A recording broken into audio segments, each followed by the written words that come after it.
नमस्कार दोस्तों, कैसे हैं आप सब। उम्मीद करती हूँ कि आप सब बहुत अच्छे होंगे, खुश होंगे, मज़े से होंगे और मेरी सीरीज़ में आप सबको बहुत ही आनंद आ रहा होगा। हम रोज़ कुछ नया लेकर आते हैं। हमने कल कर्मास के बारे में स्टोरी स्टार्ट की है। कर्मास के बारे में मैं आपको पढ़ा रही हूँ, बता रही हूँ, तो इसी को हम आगे बढ़ाते हैं। माइंड, बॉडी एंड सोल, ये 3 चीज़ें मिलती हैं तब हमारा मतलब जन्म होता है और हम नई चीज़ें सोच रहे होते हैं, काम कर रहे होते हैं, कर्मास कर रहे होते हैं, है ना। जब एक सोल ने बॉडी में प्रवेश किया और आपको जो आपने कर्म किए थे उसके हिसाब से आपको संस्कार मिल गए। अब देखिए कितने लोग होते हैं जो मतलब नॉर्मली हम कहते हैं छोटी सी बात है पर उनके लिए बहुत बड़ी बात हो जाती है। हम कहते हैं उन्हें माफ़ कर दो, वो कहते हैं माफ़ नहीं कर सकते। क्यों? क्योंकि वो उनका संस्कार है, वो अपने संस्कार साथ लेकर आए हैं, है ना। कर्माज आप अपनी बॉडी के थ्रू कर रहे हैं। कल हम कर्म के बारे में बात कर रहे थे, तो कर्म में 3 चीज़ें मैंने आपको बताई थी। प्रारब्ध, संचित कर्म और क्रियान्वयन। तो प्रारब्ध क्या है? आपने पूरे जन्म में जो भी काम किया, कई बार हम कुछ वर्क रिपीटिशन कर देते हैं, कुछ काम हमारे कई बार हो जाते हैं, और जो टोटल हमने वर्क किया वो हमारा संचित कर्म है, जो हमारा एक डाटा सीडी बन गई है, समझिए। जो हमने वर्क किया वो हमारे काम हो गया, उसका एक छोटा सा भाग है प्रारब्ध। वो अच्छा था या बुरा था। हर किसी इंसान की लाइफ में एक ऐसा टाइम ज़रूर आता है जो उसे काटना ही काटना पड़ता है। सुख है तो भी अच्छा है और दुख है तो भी काटना है, क्योंकि वो आप लिखवा के लाए हैं, वो आपकी डेस्टिनी है। अब कोई इंसान बहुत बीमार रह रहा है, वो उसकी डेस्टिनी है। कोई बहुत अमीर घर में पैदा हुआ है, वो उसकी डेस्टिनी है। कोई बहुत गरीब घर में पैदा हुआ है, उसकी डेस्टिनी है। उसने कुछ कर्म ऐसे किए हैं और जो हम आज कर रहे हैं वो हमारा स्टोर हो रहा है। हाँ, जो हम शरीर के थ्रू काम करते हैं उसका फल हमें तुरंत मिल जाता है। जैसे अब आपका शरीर अच्छा खासा चल रहा है, अब आप जहर पी लीजिए तो थोड़ी देर में ही रिजल्ट देख लीजिएगा। तो ये हमारे खुद के किए हुए कर्म हैं, जिसका रिएक्शन तुरंत एक्शन, उसका एक्शन का रिएक्शन दिख जाता है। बाकी एक नियति होती है। नियति क्या होती है? जो भगवान ने लिख के भेजा है। हम कहते हैं ना कि विधि के विधान को नहीं टाल सकते हैं, दैट इज़ नियति। कि जो गॉड ने लिख रखा है, उसने लिख रखा है कि आपको आपका बचपन खराब बीतेगा तो वो खराब बीतेगा, उसे कोई चेंज नहीं कर सकता। आपको जवानी में इतनी प्रॉब्लम्स आने वाली हैं, या ऐसा कुछ लिखा है कि आपको इतने तकलीफें झेलनी पड़ेगी। अब कई लोग को देखते हो गए कि आप बच्ची यंग एज में डेथ हो जाती है, बच्चा यंग एज में ही चला जाता है, तो वो सब प्रारब्ध हैं, वो लिखवा के लाए हैं, वो डेस्टिनी है, वो उनको जीनी है। कर्मासी गति बहुत बड़ी होती है। कहते हैं ना, आप कर्म करके भूल जाइए पर कर्म कभी नहीं भूलता। इसमें बहुत छोटी सी स्टोरी है कि एक गांव में एक वो साहूकार हुआ करता था, तो उसके यहाँ बहुत से लोग कर्जा मांगने आ जाते थे। तो वो कहता था लिख के दो कि तुम इस जन्म में कर्ज वापस दोगे या अगले जन्म में। तो लोग सोचते तेरे छोड़ देते हैं ना, इसको उसको अगले जन्म में याद रहता है और हम लिख देंगे अगले जन्म में मिलेंगे। तो उसमें कई लोग लिख के चले जाते थे कि अगले जन्म में हम आपका कर्जा पूरे कर देंगे, क्योंकि लोग ये सोचते हैं अरे आज का देखो, अगला जन्म किसने देखा है, देखा जाएगा फिर वहाँ पे। एक वहाँ पे और आदमी आया कर्ज लेने के लिए, तो वो थोड़ा सा परेशान हो रहा था ये देख के कि ये लोग कैसे इसमें लिख के चले जा रहे हैं। तो जैसे ही उसने मतलब वो सोच ही रहा था कि पीछे से गाय की आवाज़ आई कि सोच समझ के लिखना। मैंने भी पिछले जन्म में लिखा था कि अगले जन्म में मैं अपना कर्ज पूरा कर दूंगी, तो मैं इसके यहाँ गाय बनकर आई हूँ और मैं इसकी सेवा कर रही हूँ, अपने जो कर्ज रह गया था उसको चुका रही हूँ। वो चौंक गया, ऐसा भी होता है? सोचिए, ऐसा भी होता है जो मैं आपको कल बता रही थी। तो कर्मों की गति इतनी बड़ी है कि आप भले भूल जाइए पर कर्म ढूंढ ही लेता है ना। हम लाइफ में कितने लोगों से मिलते हैं, कई लोग हमें बहुत अच्छे लगते हैं, कई लोग हमें बहुत बुरे लगते हैं। हम उन्हें जानते नहीं हैं, हम उन्हें पहचानते नहीं हैं, पर उनको देख के हमें ऐसी फीलिंग आती है कि इसकी शक्ल दोबारा नहीं दिखनी चाहिए। क्यों? क्योंकि पिछले जन्म में आपका जो उनके साथ हिसाब किताब था वो अच्छा नहीं था, जो फीलिंग्स थी, वाइब्रेशन थी, वो अच्छी नहीं थी। आप इस जन्म में भी उनके साथ मिले हैं, मगर फिर भी वो फीलिंग्स के साथ हैं, वो वाइब्रेशन आप तक पहुंच रहे हैं, इसलिए आपको अच्छे नहीं लग रहे हैं।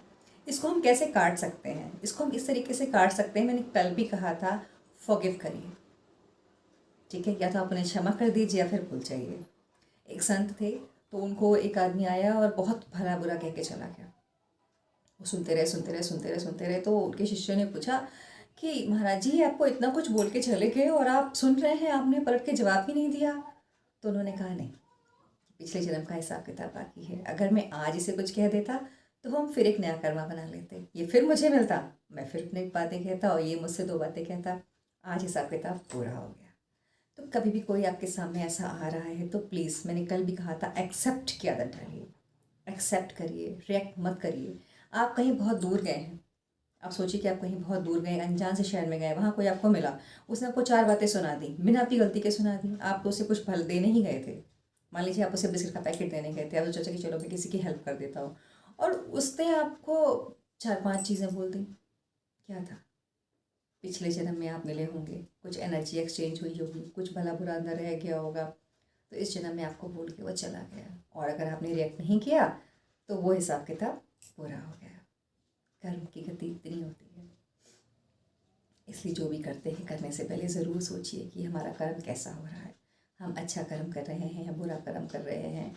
देखिए, करते समय इंसान को पता नहीं चलता, क्योंकि जब हम कुछ कर्म करते हैं तो कई बार हमारे अंदर एक्साइटमेंट बहुत होती है, वो आवेग ही अलग होता है जब आपके थ्रू गलत काम हो जाते हैं। अब देखिए, जैसे भी लोग डाकू रहते हैं, चोर रहते हैं, मर्डर कर देते हैं, तो ये कोई वो नहीं है कि मतलब इन्होंने कैसे कर दिया, ये उनकी बॉडी में एकदम से वेव्स होती हैं, एकदम से ऐसा आता है कि वो ऐसा कुछ कर जाते हैं, और जब वो नॉर्मल पोजीशन पे आते हैं तो उन्हें खुद नहीं पता चलता कि उन्होंने इतनी बड़ी घटना कर दी, क्योंकि वो टाइम अलग था और ये टाइम अलग है। आपका दिमाग, अब मैंने कहा ना, दिमाग जो संस्कार आप साथ में लेके आए हैं, जो आप देख के आए हैं, जो आप फील करके आए हैं, और जो आप स्टोर करके लेके आए हैं, वो घटना ही है, वो घटना ही है। देखिए, परिवार होता है, उसमें बहुत सारे लोग रह रहे होते हैं, है ना, एक बच्चे का जन्म होता है, तो अब हम सोचते हैं, माँ सोचेगी बच्चा मेरे जैसा होगा, पिताजी सोचेंगे बच्चा मेरे जैसा होगा, धीरे धीरे बच्चा बड़ा होने लगता है, उसके बाद फिर ये तुम्हारे ऊपर क्या है, ये तुम्हारे ऊपर क्या है, लड़ाई शुरू हो जाती है ना। फिर लेकिन वो किसी पे भी नहीं गया होता, हर आत्मा अपना संस्कार साथ लेकर आई है। अगर आप ये सोचते हैं कि ये बच्चे को आपने जन्म दिया है और ये बच्चा आपकी प्रॉपर्टी है, ये आपके हिसाब से चलेगा, तो ये बात लिख लीजिए कि वो आपके हिसाब से नहीं चलेगा। क्यों?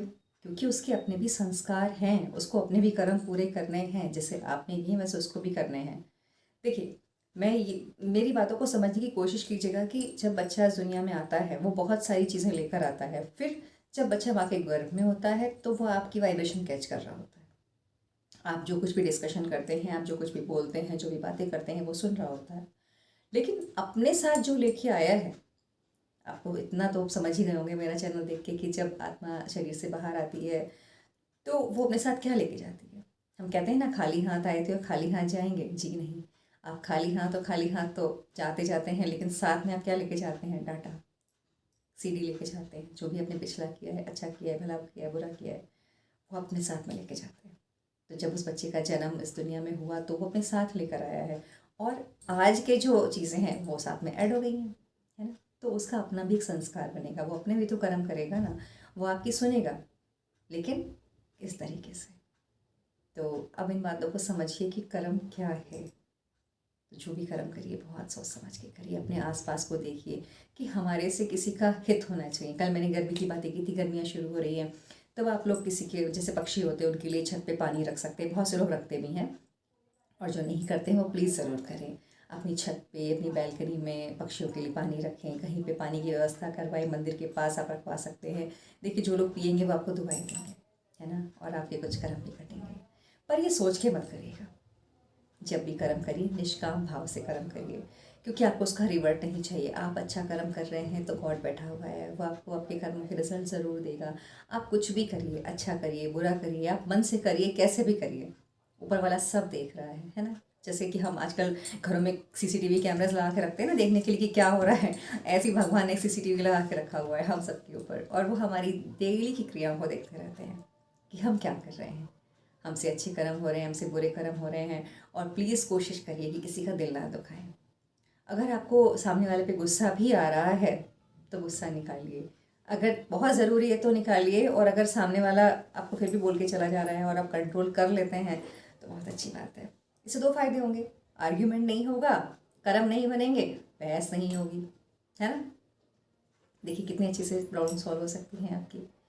तो फिर ऐसा करने की आदत डालिए। आगे कर्म के बारे में आगे भी बात करूँगी, आगे भी आपको स्टोरी बताती रहूँगी। कल मिलते हैं। Thank you.